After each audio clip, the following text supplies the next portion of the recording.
guys! So I have finally decided to start my YouTube channel. I've been wanting to do it for a very long time, for a very long time, and now it's here. So today I wanted to do this kind of old Hollywood inspired look for the holidays. If you never wear red lipstick or a lot of makeup, this is the time to do it. So I even attempted to some kind of retro curls, but this is as good as it gets. So I hope you like it, and here it is. So I'm going to start with MAC Prolongwear Concealer to prime my eyes, just a tiny drop. If you have this, you know how hard it is to get a little bit out of it. So this is going to prime my eyes, it's going to even out my skin tone, and the shadows are going to stay all day. Then to take any excess off, I'm going to use the Real Techniques Stamped Sponge. And before I go ahead and set it with any powder, I'm going to use the smallest amount of the NYX White Eyeshadow Primer. This is just going to make the eyeshadows pop just a tiny bit more. You can set this with any translucent powder, but I'm going to use an eyeshadow. This is MAC Blanc type eyeshadow. And I'm using Smashbox Brush number 10. Now to start the exciting part, the color, I'm going to go ahead and start with Bobbi Brown Toast eyeshadow using the Sigma E40 brush. I'm going to start in my crease pretty high, not being very precise, just going back and forth and in circular motions. I can't say that, motions, circular. Anyways, I'm going to go with MAC Soft Brown eyeshadow, a little bit lower in my crease with the Laura Mercier Finishing Eye brush. Taking the time to layer all these colors is going to give your eyeshadows dimension and help the colors blend better. And besides, it's fun. With that same brush, I'm going to use Inglot 102R eyeshadow. I'm going to use that middle color, and I'm going to put it over where that same soft brown was. Like I said, it's going to give you a dimension, just layering the colors, and make sure you always go back and blend. I'm not using any extra product, just using that same fluffy brush to blend and blend away, because you can never blend enough. To start creating dimension in the outer corner, I'm going to use MAC Swiss Chocolate. So it's just a little bit darker than those colors that I've been using. And this is Cassette 220 brush, which is perfect for this. So I'm concentrating in that outer corner and just blending it towards the crease. Like I said, always go back and blend, and repeat those steps a couple of times. Layer the color and blend. Now I'm using Inglot 08 eyeshadow, and to make the color pop even more, I'm adding a drop of the water-based mixing medium by MAC. I'm using MAC's 239 brush, and I'm starting really close to my lashes and taking the color up to where those transition colors start to blend. Notice that I'm taking the color also all the way to the inner corner. If you have dark inner corners like I do, this is going to help a lot. So just layer and layer the colors and then blend in between. I'm using the same Laura Mercier brush without adding any extra color, and just repeat the process. Layer the color and blend again. Now to add a little bit of smokiness to the look, I'm using Inglot 326 eyeshadow with NARS brush number 12. I don't think they make this anymore, but I really like this color. This brush for this. Notice that I'm not going above my crease. I'm just concentrating in that outer corner really close to my lashes, and then just slightly blending it up.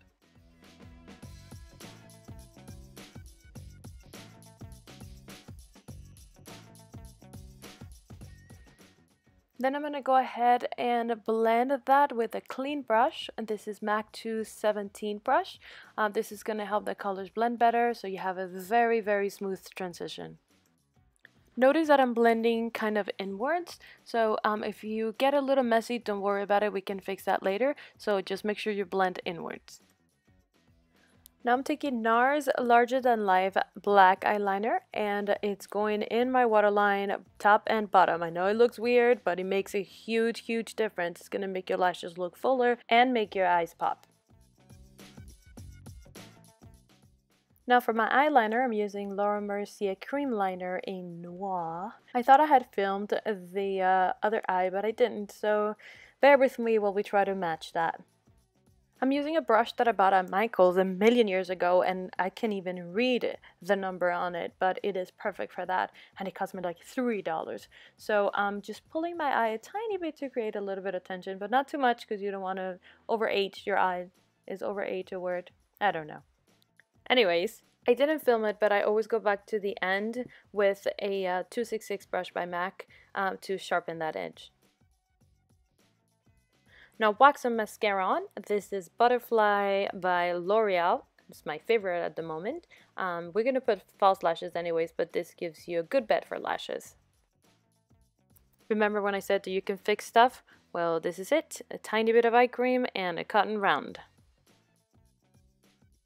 Priming my face with a MAC Natural Radiance primer in yellow. I don't know if it does much, but it feels like it does. So I use it. Now to make her skin pretty while I try to hold on to those bottles with my hands full of primer. This is Maybelline Fit Me, I was going to say concealer, but it's not. It's foundation, the matte poreless. I use 120 and 128. 128 is more yellow and 120 is more pink. So I mix them and it's perfect. And I'm blending it with the Real Techniques sponge, which is my favorite at the moment. I love it. Don't forget to blend down your neck, and if you're wearing your hair up, don't forget your ears because they need color too. Everybody needs a perfect complexion.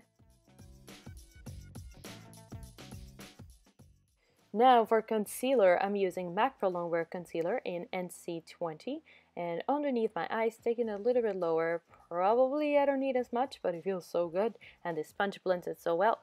So both eyes, and I put a tiny bit around my nose because it gets a little red around there, but I forgot to film it. Now, if I'm going to be wearing makeup for a long time, I usually set it with the Laura Mercier translucent powder, but because I'm lazy today, I'm going to use the Charlotte Tilbury Airbrush Flawless Finish powder. My gosh, that was a long name. And I'm using Cosette's S120 brush. Notice that I'm pressing the powder in. This is going to help the foundation stay in place better. Now to bring more dimension to the eyes, I'm using MAC 242 brush with a little bit of shroom, and also I color in my eyebrows a little bit off camera, and I'm sorry about that.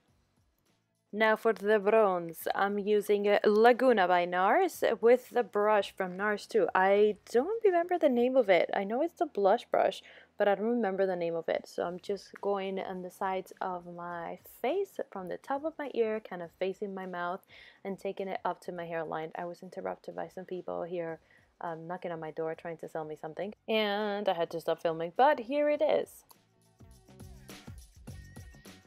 Now for blush, I have Gilda by NARS. I get very confused because I also have Gina, and they're very similar.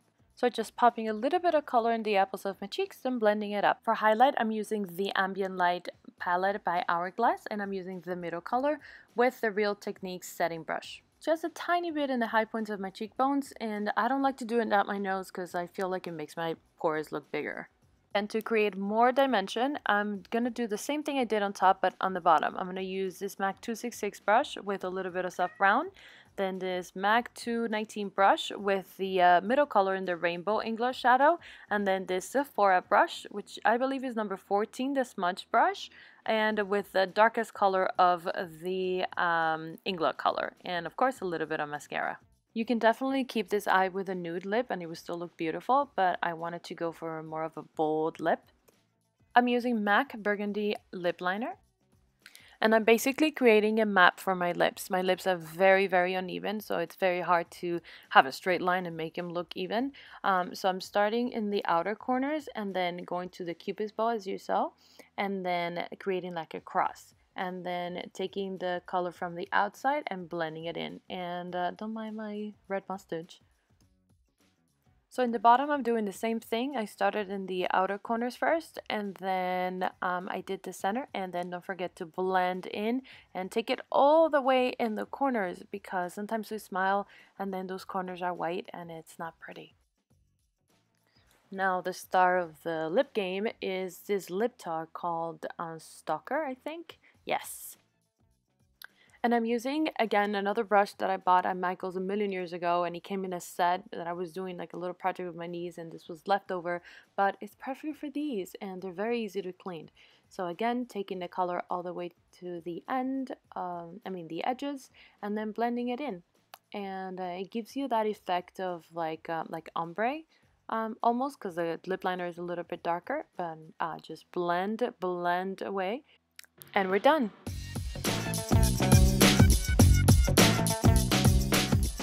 So, this is it. I hope you love this look, or just like it. You don't have to love it. Just like it and give it a thumbs up, and share it with your friends, and let me know what you think down below. And don't forget to subscribe. It sounds so weird when I say that. Why? Don't forget to subscribe to my channel, because there will be many more videos to come at some point. So, share it with your friends, like it, and if you don't like it, why did you watch all the way to the end? That's weird. See you next time. Bye-bye.